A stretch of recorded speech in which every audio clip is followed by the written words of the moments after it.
Hey guys, join me while I take my whole pedal board apart and put together a brand spanking new one, new pedals, clean it up, everything.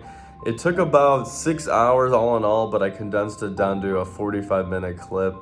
So I hope you guys enjoy, and then I'm going to talk about it a little bit afterwards.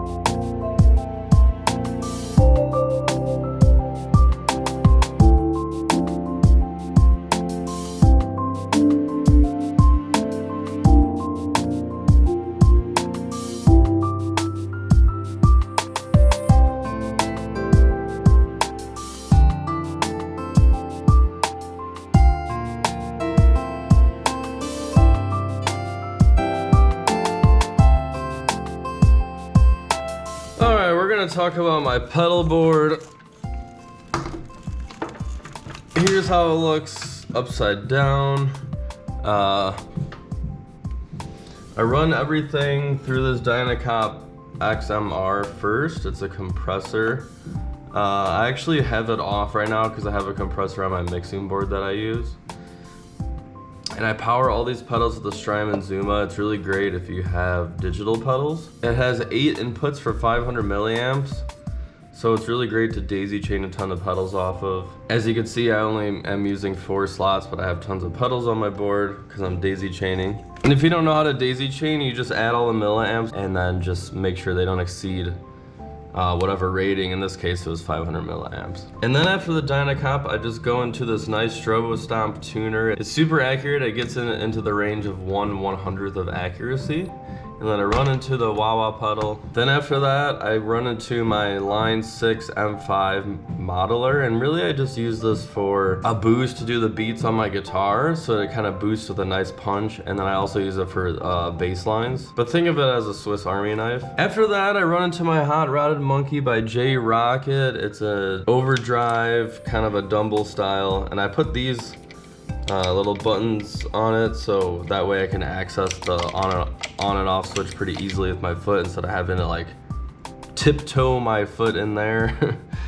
And then from that I go into the Strymon Iridium, which is basically an amplifier in a box. And guys, this thing is amazing. You have 3 different amp styles. I like to keep it on punch, which is kind of like a Marshall Plexi, and then 3 cabinet styles. These are actually the settings I use also, so feel free to steal them. And then the cool thing about it is I kind of like to set it and forget it, so you can easily keep it a favorites on, and that way you don't have to worry about the knobs being in place for every gig. After that, I go into my digital delay pedal, and I swear by this digital delay pedal. It's so amazing. Then I have a tap tempo here, so you just, if the song's like, you just kind of tap it to the tempo and it syncs your delays up with the tempo of the song. It sounds really nice. After that, I go into the Aeros Loop Studio by Singular Sound. This is a loop station. It gives you, it looks small and it is small, but it gives you pretty much everything a Boss RC300 can do. You can do it in this little compact unit. It's really nice. And then I run into my tremolo after that, because you want the tremolo effect after your loop, otherwise your whole loop will sound, if you have a loop going, it's gonna all sound tremoloed. I run the tremolo into here, and I don't really do any processing on my guitar with this, and I just run straight into my mixing board. And then for my vocals, I'll use this at these exact settings, just like this.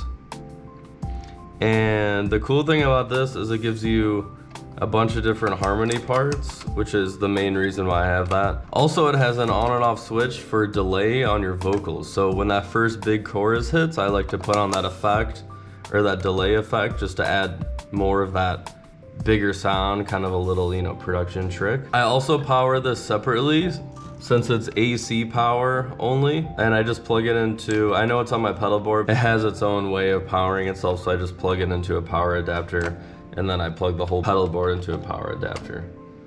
And then I plug my mixing board into a power adapter, and then I plug my speaker into a power adapter, so I need 4. So I was able to fit, if you count the battery and the tap tempo, 1, 2, 3, 4, 5, 6, 7, 8, 9, 10, and then the battery on the bottom, 11, and then 12 the Dyna-Comp on the bottom. I was able to fit 12 pieces of hardware on this Pedal Train Classic 2, which is pretty dang good, and it looks nice and neat, and it works for me. So drop in the comments if you guys plan on trying any of these pedals out. I would highly recommend an Iridium if you're doing kind of like smaller gigs with an electric guitar. That way you don't have to drag an amp around, but it sounds even great on a huge stage, I would imagine, as well.